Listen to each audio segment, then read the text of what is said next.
Então, eu achei um desses sistemas multimodais, na verdade, da Cristina Ciferri, lá da São Carlos, e essa é bem parecido com essa última arquitetura que eu falei. Aliás, ela tem duas arquiteturas parecidas com a que eu falei, e já paralelizando tudo em cima do Spark. Esse aqui é o paper, esse foi um paper do SPBD de uns anos atrás, e esse paper aqui, na verdade, saiu no JIDM também. Esse paper usa uma estrutura de dados do Caetano Traina, ele que eu estava tentando lembrar o nome. O Caetano Traina também é professor lá da USP de São Carlos, e deve ser por isso que ela resolveu usar a estrutura dele, já tem pronto lá. A estrutura chama-se Omni, e ela já tem bastante tempo, ela foi publicada em 2007. 2007, vamos lá, 15 anos já. Então, primeira coisa, o contexto do trabalho da Cristina é em cima de uma data warehouse que contém objetos de mídia, basicamente, no caso dela, imagens. Então, ela está interessada em bancos de dados de imagens. Por quê? Porque os São Carlos, eles têm um hospital lá, então eles têm uma parte de medicina bastante ativa.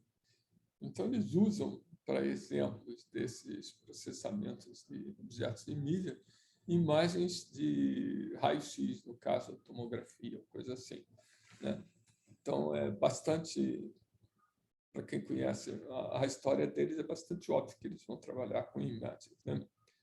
E ela está interessada em um ambiente como uma data warehouse, que você vai fazer aquelas consultas típicas de uma data warehouse, que daqui a pouco eu mostro para vocês, com a diferença de que nessa consulta, uma parte da seleção que você vai querer tem a ver com similaridade de imagens. Então, você pega uma imagem de tomografia, de uma ressonância magnética de mão, seja lá, uma coisa assim, e você diz, bom, eu quero imagens semelhantes a essa de mulheres na faixa de 45 a 55 anos, com peso não sei das quantas, e blá, blá, blá. Então, tem uma parte convencional e uma imagem, provavelmente. E é isso a consulta. Quer dizer, não deixa de ser bem parecido com o que eu estava discutindo antes. Só que aí o que ela está falando é uma consulta em SQL, né, que tem uma parte convencional e uma parte que tem a ver com similaridade de imagens. E é claro que a similaridade entre duas imagens também é baseada em alguma métrica. Quer dizer, as imagens são vetorizadas e você usa alguma métrica para medir a distância entre os vetores que representam as imagens. Então, é muito, muito, muito parecido com o que eu estava falando. O exemplo que eu dei tem a ver com a área médica, mas também pode imaginar que você está processando imagens de sensoriamento remoto e a imagem é parte de algum banco de dados de imagem que tem alguma descrição a mais sobre o que está debaixo da imagem, né? Aquele é o tipo de solo, assim, o índice pluviométrico da região, seja lá o que for. Então, tem toda uma parte convencional associada à região que a imagem cobre. No fundo, é bem parecido com o caso da área médica, só que o tipo de algoritmo que você vai usar aqui é bastante diferente.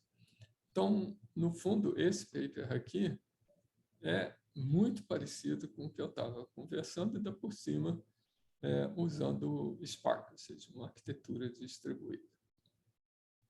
E aí eles definiram dois métodos para processar essas consultas.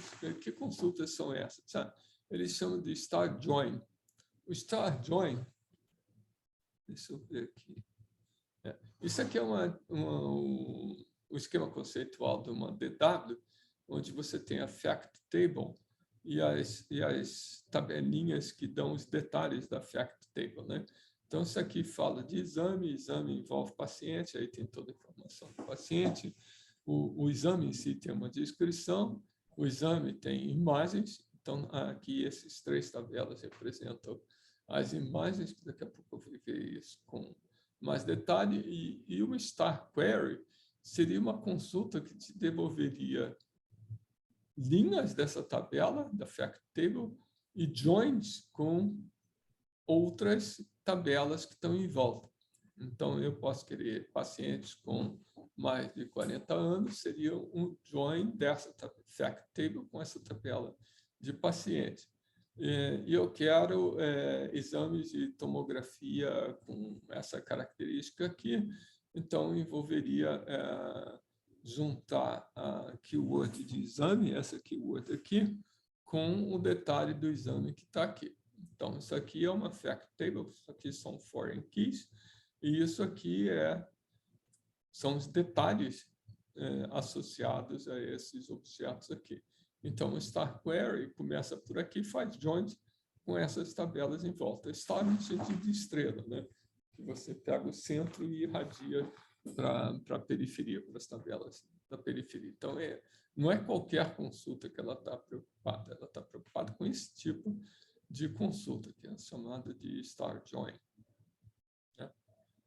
Então, ela vai criar uma maneira de resolver esses Star Joins que envolvem predicados ou seleções tradicionais e uma seleção, ou mais seleções, que tem a ver com a proximidade entre imagens. Né? Então, são seleções modais, digamos assim. Né?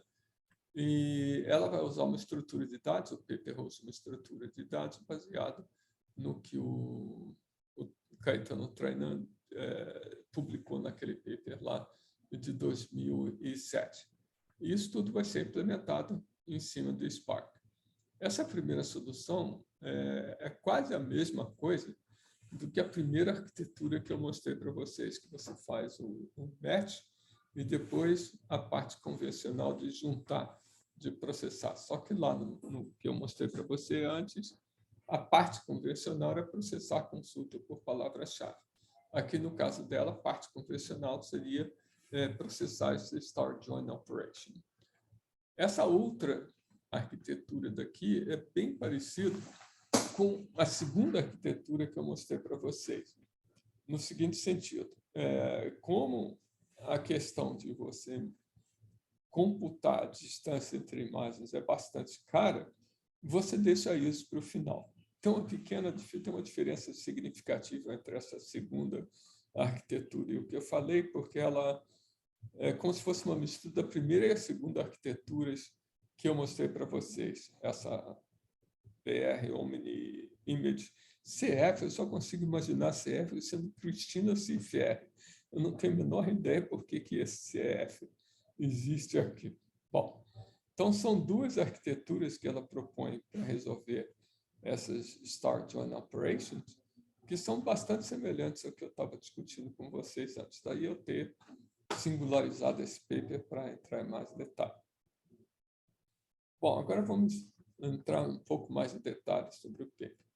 Primeira coisa que a gente tem que lembrar é que quando a gente está falando desses objetos de mídia e a gente está falando de predicados de seleção, os predicados de seleção não têm nada a ver com aqueles operadores convencionais, maior, menor, igual, para aí afora. São operadores de seleção que têm a ver com funções de distância entre a representação dos objetos.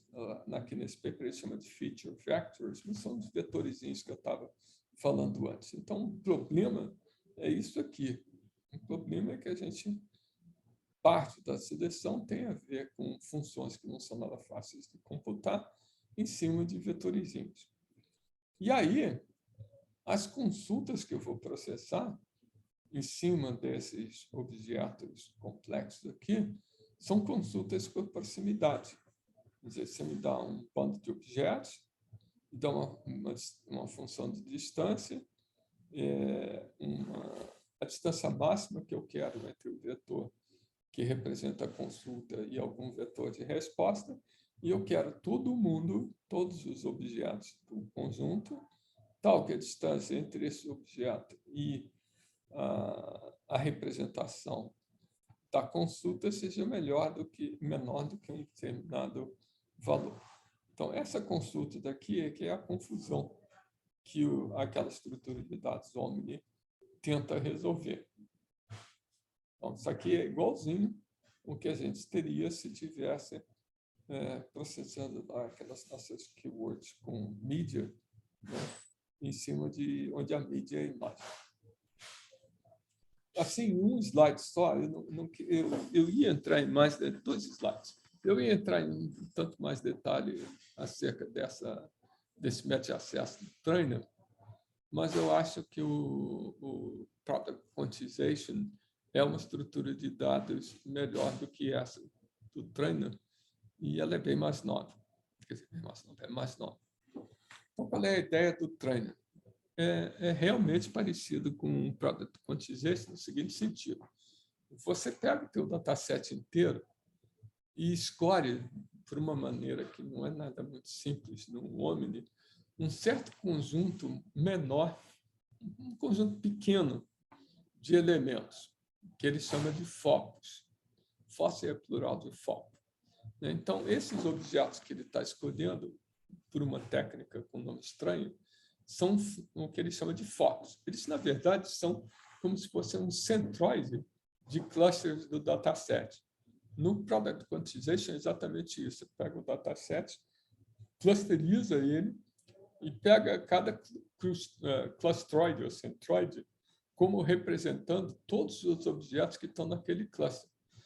No caso do trainer, ele não usa um clustering, ele usa uma outra técnica, mas a ideia é a mesma. Você reduz a representação de todos os objetos à representação de um pequeno número de objetos, né? De tal forma que cada um desses focos, o centroide, represente todo mundo que está em volta, ou seja, mantenha alguma propriedade estrutural. E aí você pré-computa essa tralha toda. Você pré-computou os focos, e aí você pré-computa a distância entre cada objeto do banco de dados e cada foco, né? E guarda esse negócio pronto. Aí depois, o que a gente vai fazer é dizer o seguinte: olha, você vai me dar uma consulta, eu vou lá descobrir quais são os focos que estão próximos do vetor que representa a consulta.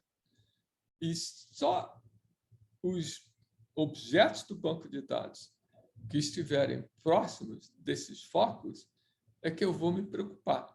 Então, é como se se fossem clusters, você ia pegar dos clusters que você criou para o banco de dados, quais são os que têm o centroide próximo do vetor da tua consulta. E são os objetos que estão naqueles clusters que eu vou, de fato, comparar com a consulta. No caso dessa técnica, desse método Omni, não é exatamente isso que eu falei, mas é basicamente a mesma coisa. Então, o dataset, em vez de ter uma montanha de dados, ele reduz o problema de descrever o dataset a descrever um conjunto pequeno de focos. E na hora de processar a consulta, ele busca quais são os focos próximos da consulta.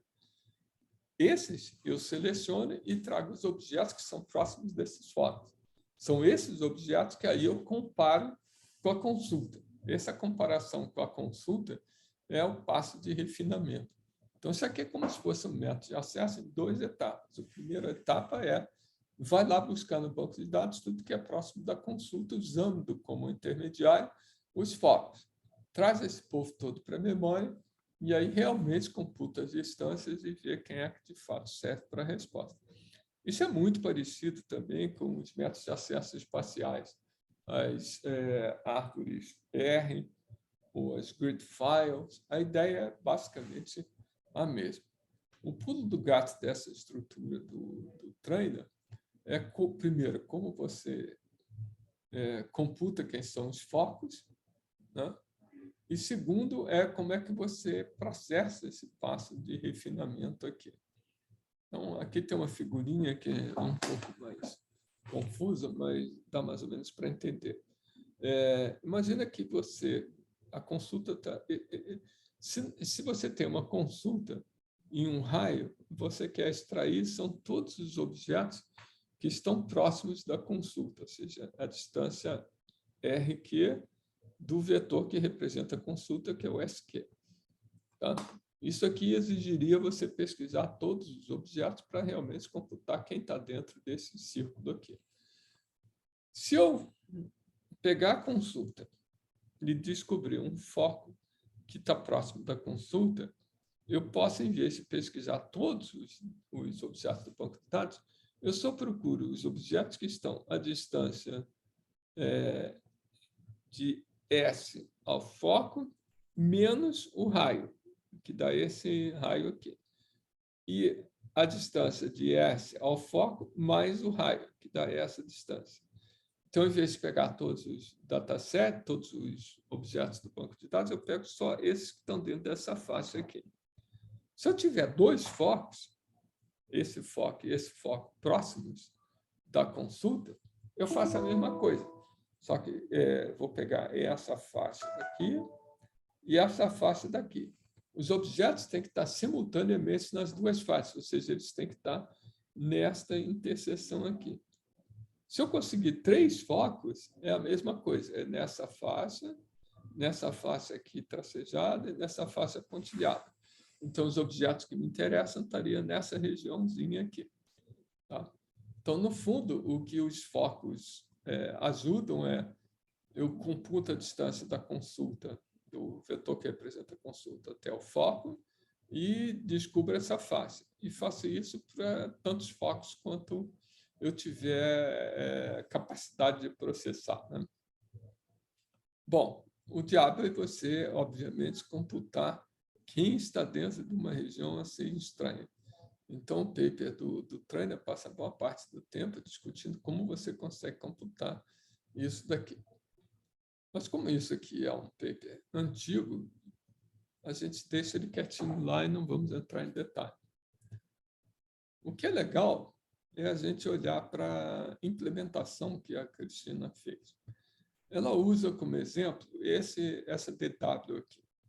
Então, como eu já disse, tem uma fact table. Fact table é uma lista de foreign keys aqui, e cada uma dessas foreign keys aponta para uma dessas satellite tables aqui. Então, as azulzinhas são as tabelas satélite que descrevem a parte convencional da minha DW. A representação dos objetos de mídia em si tem a ver com esse método Omni aqui. Então, tem 2 tipos de tabelas que representam cada objeto de mídia. Um é o Picture Vector Table. Então, isso aqui é a representação vetorial dos objetos de mídia. Isso aqui não vai ser usado diretamente, ele só seria usado nesse passo de refinamento, quando, de fato, eu vou computar as distâncias reais. Eu vou querer primeiro filtrar. Para filtrar, eu uso essas outras tabelas verdinhas aqui, que tem o que interessa para o método Omni. Tá? Então, essas as verdinhas aqui, que ela chama a coleção das verdinhas de Perceptual Layer Tables, ele usou o histograma para representar a imagem e essa variância de Haranick, que está lá definida no paper do Trainer, né? Então, essas 2 tabelas daqui são descrições das imagens que são usadas pelo método Omni. Bom, como é que é esse método? Sim. E o que é uma broadcast join?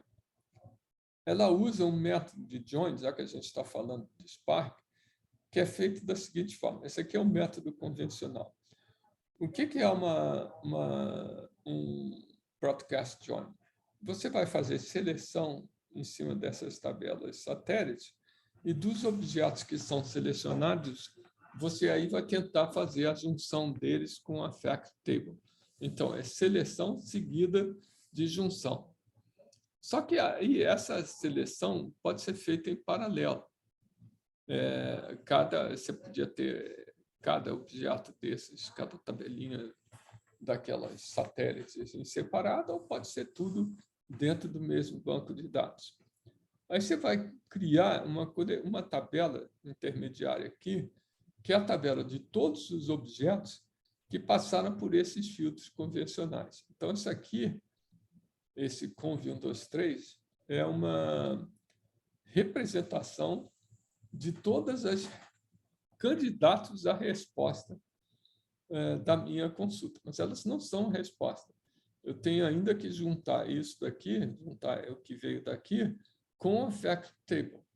Então, ele pega essa tabelinha e manda para os nós lá do Spark. Em cada nó, você aí computa o join com a fact table. Então, o que vai acontecer é que a fact table está particionada, aqui no exemplo, em 4 pedaços, e o join é feito dessa tabela com cada um dos pedaços. Depois, a união desses resultados parciais vai me dar o resultado da consulta. Então, é seleção seguida de um broadcast, onde cada nó participante lá da arquitetura distribuída faz o join, que é a parte cara, né? E aí, o join, depois, as respostas parciais são coletadas e juntadas numa resposta 1. Então, isso aqui é o broadcast join. É bem simples. Como é que, então, ela combina essas coisas todas? Bom, o que a gente fez aqui? A gente não fez uma seleção convencional e depois um broadcast. Bom, ela faz a mesma coisa. Ela pega, dado uma consulta, você separa a parte da consulta convencional, da mesma forma que eu estava falando antes, processa essa parte convencional. O resultado disso daqui vão ser uma função de chave-valor, chave-valor, chave-valor, chave-valor. Essas chave-valor são guardadas nessas hash maps aqui. Aí ele vai pegar esses resultados do hash map e mandar para os nós do cluster. Bom, só que eu tenho um lado modal também, né? Então, ela vai usar aquele predicado, aquele método omni, para computar quais são os objetos de mídia que estão na minha data warehouse, as minhas imagens, que são próximas da minha imagem da consulta. Isso envolve aplicar o método omni, que envolve computar quem são os candidatos à resposta e depois usar o vetor em si dos objetos que eu selecionei e do vetor da consulta para criar, de fato, quem são os objetos de mídia que são próximos da consulta. Isso, de novo, vai ser uma porção de chave-valor, só que o valor é uma imagem. Então, você vai pegar todos esses hash maps aqui e mandar para esse processo de join aqui. Então, esse broadcast aqui é esse último passo aqui que ela faz. Só que os resultados intermediários aqui são representados por vários hash maps, e aí você faz o join em cima, usando o Spark em cima desses nós. Bom, então aqui, se vocês olharem para essa arquitetura, é muito basicamente a mesma coisa que eu tinha falado naquela primeira arquitetura lá do Keyword Search. Você primeiro faz os matches, que são essas seleções, depois você faz a parte convencional. A parte convencional dela aqui já está paralelizada. Isso é um negócio interessante. Esse é o método, esse método com esse nome estranho aqui. O outro é você dizer o seguinte, olha, essa história aqui de calcular as distâncias exatas, isso aqui é caro. Então, você está computando uma coisa cara para depois mandar para o join, onde, eventualmente, essa computação aqui, cara, vai ser descartada, porque isso aqui não junta com nada. Tá? Bom, então, o que a gente pode fazer? A gente faz o seguinte, a gente faz toda uma seleção. Então, esse hash map aqui do verdinho corresponde apenas a essa filtragem inicial, que é bem mais rápida. Tá? Essa filtragem inicial não envolve computar distância, nem acessar vetor, nem coisa nenhuma. Ela usa essas estruturas de dados aqui, usando os focos, né, para filtrar os objetos candidatos. Então, nessa segunda arquitetura dela, ela só faz uma filtragem inicial, usando o método omni, que resulta tudo em um monte de chave-valor, chave-valor, chave-valor, que aí você manda esse monte de chave-valor para os nós do meu cluster e junta esse chave-valor com os pedaços da fact table para criar uma resposta final. Só que tem um detalhe.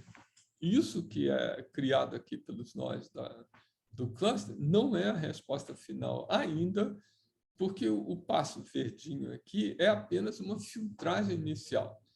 Então, depois que você fez isso aqui, aí você ainda tem que fazer uma filtragem final. Não é filtragem, é computar no final, depois de tudo isso feito, você para um número pequeno, ou bem menor, de objetos de mídia, de imagens, você vai, de fato, computar se aquelas imagens que vieram nas respostas candidatas são próximas da imagem que você quer. Então, esse passo aqui final deixa a parte que é cara, que é a computação das distâncias usando os vetores, né, os feature factors, para ser feito apenas naquilo que é candidato à resposta. Tá legal?